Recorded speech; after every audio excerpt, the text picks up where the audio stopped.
you know, this is what happened. Si Mayor Solon, 1980, asked Nene Asiñero, yung secretary, columnaries na siya, if unsang kunoy, ika-compete sa ati-atihan ko sa kuan niya. Kay magdungan man na ang ati-atihan. Di, kusog man ka ito niya ito. Kusog kayo.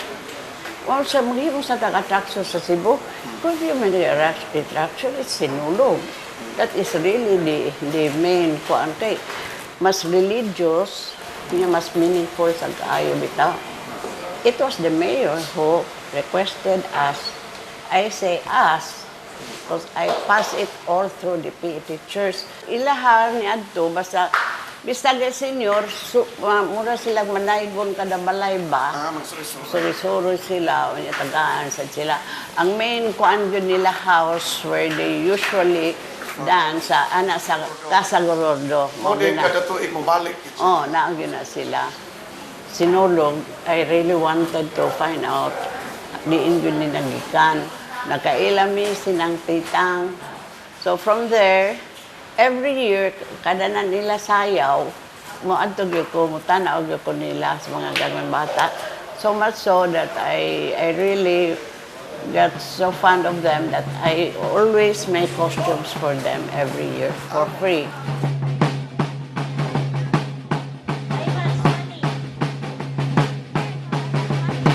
Sa pagkamat yun ako, munang tuiga. Pero sa ilang istorya, dugay na. Kaya ang mga kuan gud kani adto, mo kuan jud din ha sa Basilika kada tuig ang mo saludar dito sa kuan Busay, no, sa Arlandon Heights og sa kuan Lahog. Unya dayon Guadalupe, kanang Guadalupe mo nay agmo jud nga kuan og mabulo. Apan ang nilutaw gyud mabulo na kay kumpleto man. Kanang taga-Guadalupe, pinagindot man sana silang sinayawan kay naa sa ilang mga ngan sa sayaw, nangalag nanampilan ug piniang. Ang ato dinhi daghan sa kaayo apan kumpleto sa mga kanta, ingon man sa alabasyon nga pagilaba di sa senyor. Dinhi sa ato.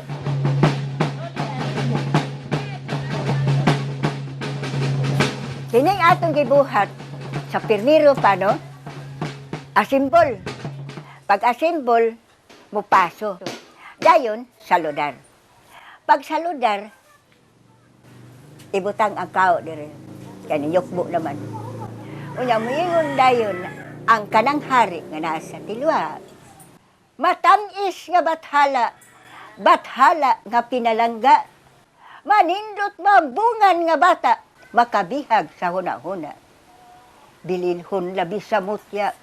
Among dungog ug himaya, kalipay ning among yuta, kalipay nga dili mapala. Ang imong mahal nga larawan, amo nga ginahalaran, ug maoy nahimong tuburan sa among mga kapalaran. Kadaot ug katalagman, giiway mo ning kapupudan, busa ikaw ang among gilauman sa among mga gikinahanglan.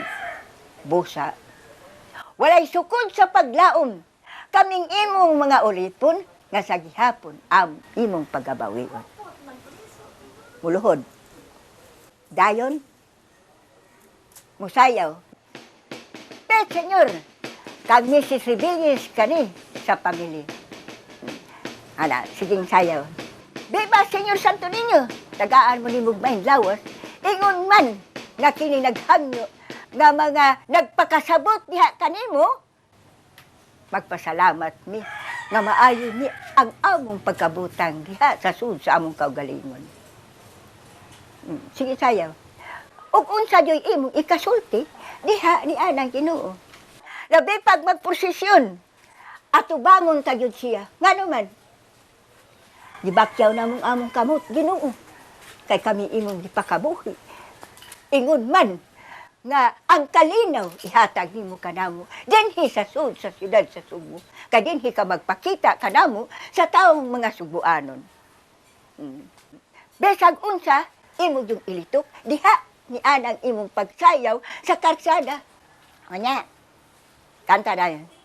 Senyor, del universo, gran Diyos que de tu paciencia, del universo mundo, de una mujer siquiera, Señor, nga pagkauman, sayaw.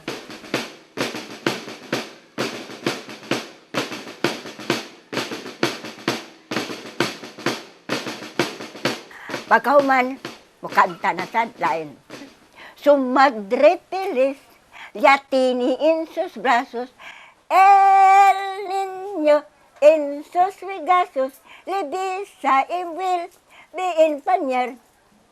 Busquemos pues, alya bilin, dayon kinampilan.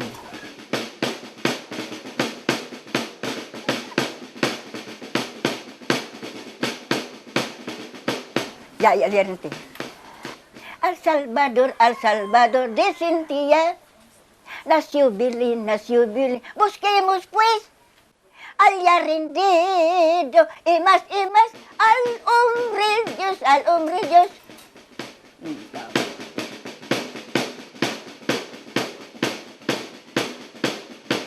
Kanta na saglain, ibinisaya na sad. No? Ay pagkatahong sa iyang pagkabata, sa matag tuig atong ginasaulog, maglipay kitang tanan, basin pagpadangaton, sa ubang katuiganan. Dayon ang pagpanamilyo. Kitang tanan nagkahiusa, ning syudad nga Subuanon, bathala maluoy ka, unta ihatag mong mayong panuigon. Sayaw nila, mauto ka itong kinaraan. Nay espada, nay taming, Taming. Yagi ka na ito mag-walk for Mary. Na ato sila mag-uban. Maglakaw misdan, punta dito sa Santo Niño. Naa sila magsayaw. Hangtod ang kaning ni ang manguban dito adto sa kuan. Musayaw na lang sa apil. Nga la magtambol, sayaw maayo mo to bibog yapon kaayo to ni adto sa kinaraan to. Really the traditional step yun nga ilaha na handed me down. Ako man na siyang pangutana, diin man ni nantitang sa iya pag yung ginikanan sa ginikanan. Moro sa kuno na isulti sa iyang apuhan. So, katong apuhan may sa apuhan pag yung kuno nila.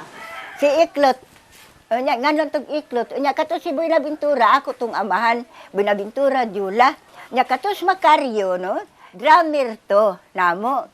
Kining ang akong amahan, tingog ug lihok ang akong amahan. Ako na nga nasundan.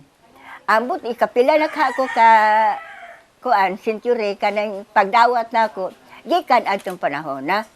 Pero pamina na ako, daw, sa apuhan, no? Nya, dayon sa ako na tiyang kanan, sa akong amahan. Kaning tambol gani din, nga karaan, amo yun ang gikuan, hastaan senior.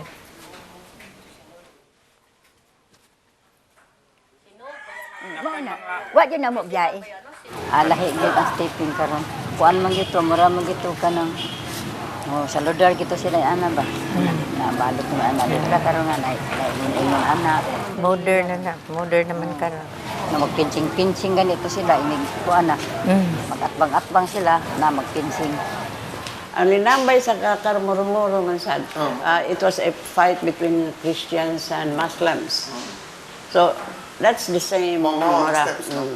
Kay ang Santo Niño may mo defend sa mga Kristiyano. Kristiyanos. Pero ingon magud si nang titang before nga ang basic kuno nila sa steps sa sinulog from the water kuno nga. Sulog. Oh, so kanang kuno. The earliest photograph of the sinulog, makita probably aning libro ni Felix Laureano o saka mistizo nga nag-publish og libro nga Recuerdos de Filipinas dito sa Barcelona in 1895. On page 106, we find the exact reproduction of a photo. Kaning gitawag niya og Sinulog o Muro-Muro ang title. Kini nga picture, iyang gi-describe Ang moro-moro or sinulog nagikan gyud kuno na sa hulo.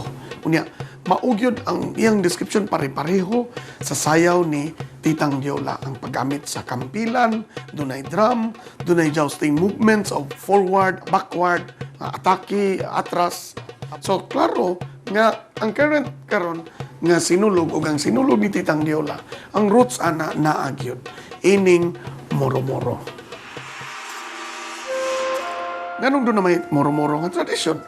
Tungod kay ini manggong time until the 1850s up to 1870s, ang Visayas was always prone to Moro raids. And klaro nga usa sa gidaganan sa mga Subuanon nga mo protect nila gikan sa Mindanao, nga mukuha nila, mo dagit nila, himuon silang ulipon, mao ang Santo Niño.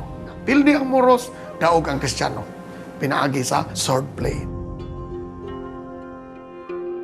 Sa libro ni Sally Ann Ness nga gipublish sa 1982 nga ang title Body Movement and Culture, Kinesthetic and Visual Symbolism in a Philippine Community.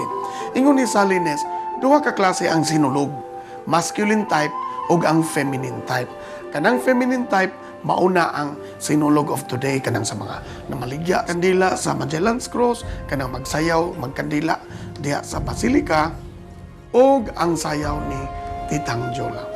Interestingly, dunay gi-quote si Sally Ness nga in the 1920s, dunay usa ka historian nga translator sa kaning agi sa Cebu ug gi-describe ang kaning gitawag ni Sally Ness og masculine type of sinulog. Ing gi-describe inani. Pag abri kuno sa pultahan sa Basilica, gitawag pa ni siya Monasterio de San Agustin aning panahon na 1920s. Pag signal gyud sa pare nga abrihan ang puertahan sa Basilica, gi-open niya with a mighty crash. Sulod dayon ang kinatibok, kinapag-ang duot sa mga tao. Nagsyagit, gesticulating, ang kamot, gasigig, babay-babay, pareho anang maggunit, o kadila karon o mag-wave. Padulong yun dito sa sentro, sa nave, sa tunga-tunga, sa simbahan, nagsyagit with unnatural cries. Men, women, pati mga bata, gialsa sa ilang mga kamot, mga bukton, og nagsayaw-sayaw padung dito sa tunga, nagsyagit. I think ang syagit ani Sangpit Senior niya di man masabtan ni Irving A. Leonard nga ang historian nga kasuwat ani. Iyang hunahuna nga syagit-syagit ra ni nga ordinaryo. Kay in fact, gidescribe sa niya nga many of the women wore white handkerchief upon their heads which while hopping and about grotesquely, which means nagsayaw sila. Ilang gilabay-labay kuno ang panyo, ilang gi-wave about in the air. Grabe kuno kay kagubot. Then mikalit lang siya kahunong. Tungod sa kapoy nas mga tao, luya na sila, unya mao na dahil niya ang magsugod sila linya padulong sa Santo Niño. Mubaw sila, ilang kisan ang tiil sa Santo Niño. Unya, pag humana ni, uli dahil sila tanan. Inaani lang kasimpol ang sinulog kaniadto. Anara sa sud sa Basilica, but I think the dance would have been the same, gamit sa panyo, kandila magbabay-babay. Ang karaan gyud nga saya was purely halal lang to siya. Kay they say nga kani sinulog is a form of a prayer. O doon na kay pangayuon, ang uban kanang panaad. Nga ever since katong mga karaan na to nga mga lola, mga lolo, nga devoto na gyud og devotas sa Santo Niño. Ang Sinulog Festival has created a new kind of tradition. Doon na siya free interpretation category. There are certain rules, but basically nawala na tong abante, atras, forward, backward motions, ug ang mga espada, ug ang drumming, nga karon naa na lang nabilin kang Titang Diola, ug ang sa Guadalupe. Nawala na iyang moro-moro nga tradition.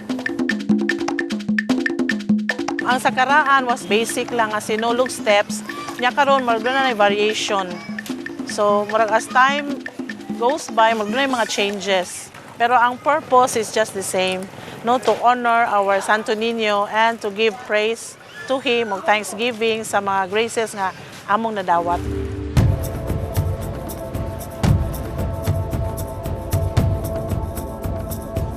Usa sa tradisyon kuno, kining kang Titang Diola nga sayaw, normally perform ka na sa mga bata nga lalaki. And according to Sally Ann Ness, in the same book about the Sinulog, which was published in 1982, Ingon siya, ang roots na ining paggamit og mga batanong lalaki nga mosayaw naa sa Sevilla, Spain nga tradisyon. Kanang gitawag og the Seises. The Seises were allowed to perform in Seville in the 16th century a ritual dance of healing at special occasions involving feasts of specific patrons and saints. Angay na itong may bawaan nga ang tanang Agustinian nga na-destino sa Pilipinas dito nag-training sa Sevilla, Spain. So like our sinulog, kaning mga chorister sa Seville nga gitawag og Seises performed at specific points sa processional route during the fiesta. So, dili ikatingala nganong kini nga sayaw na kopya dinhi. Apparently, pagdala niini sa mga Agustinong pare gikan sa Sevilla, ngadto sa Cebu, nawala ang lalaki ba o babae. Mo nang hantod karon, mababae man ka o malalaki, musayaw ka, alang ka. Santo ninyo sa dance steps sa sinulog.